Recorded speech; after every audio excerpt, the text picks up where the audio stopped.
Salam kemanusiaan. Perkenalkan, nama saya Arun Lestari dari PMR Wira SMA Negeri 9 Purworejo. Teman-teman, jangan lupa prokes untuk melindungi sesama. Semoga kita dalam keadaan sehat dan bahagia. Pada kesempatan kali ini, saya akan membahas mengenai depresi pada remaja. Yuk kita simak bareng-bareng.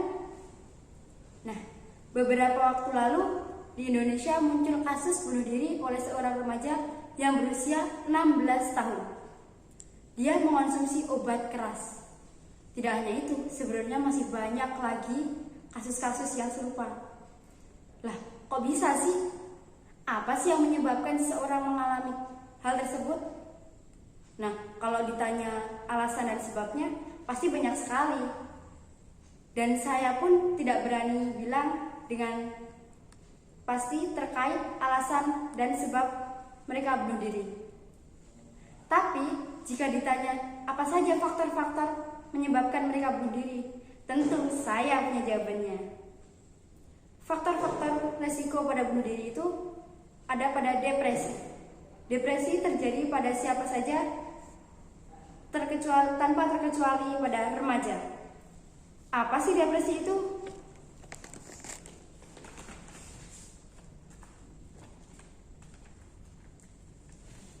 Nah, depresi itu adalah gangguan suasana hati atau biasa disebut mood disorder.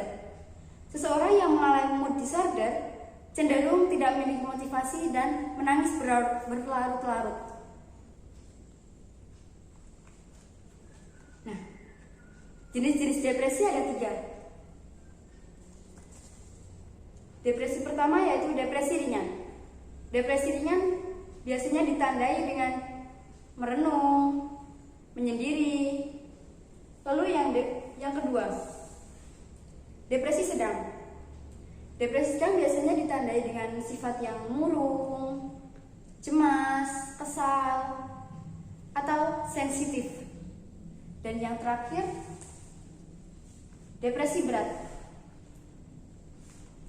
Depresi berat ini biasanya ditandai dengan pandangan kosong dan tidak peduli sama lingkungan sama sekali. Lalu apa saja sih penyebab-penyebabnya? Di sini penyebab-penyebabnya ada 3 faktor, yaitu faktor biologis, faktor psikologis, dan faktor sosial. Dari faktor biologis sendiri, faktor biologis itu seperti genetik atau keturunan. Contohnya, cacat fisik. Remaja yang memiliki cacat fisik biasanya jadi bahan bulian teman-temannya, jadinya merasa tidak pede. Yang kedua, faktor psikologis, lebih ke kepribadian. Contohnya, lebih pendiam, pemarah, atau malah pendendam. Nah, yang terakhir, faktor sosial. Faktor sosial biasanya ditandai dengan rasa kehilangan seseorang atau rasa trauma dalam bencana. Tapi remaja biasanya tekanan dalam tugas dari sekolah, atau yang bahasa sekarang broken home, atau yang pasti pada remaja yaitu problem of love. Lalu apa saja gejala-gejalanya? Nah, gejala-gejalanya yaitu bisa kita lihat: perubahan nafsu makan, gangguan tidur, cemas, menurunnya kemampuan berkonsentrasi, rasa tidak tenang, putus asa, berpikir untuk ingin bunuh diri. Dan yang terakhir yaitu kehilangan energi. Lalu, apa saja dampak-dampaknya? Nah, dampak-dampaknya itu ada 7. Dan dampak-dampak ini ada yang sangat berat. Dampak pertama, masalah perilaku di rumah. Contohnya, berani membantah orang tua atau melawan orang tua dengan cara yang tidak baik.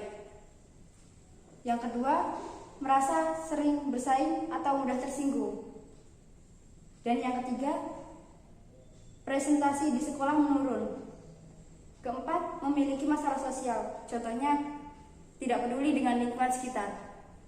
Yang kelima, ada perilaku beresiko. Contohnya, kita marah lalu ugal-ugalan di rumah, ugal-ugalan di jalan, lalu minum-minum dengan pergaulan bebas yang tidak baik lainnya. Lalu yang berikutnya ada penyalahgunaan zat atau obat terlarang. Dan yang paling fatal yaitu bunuh diri.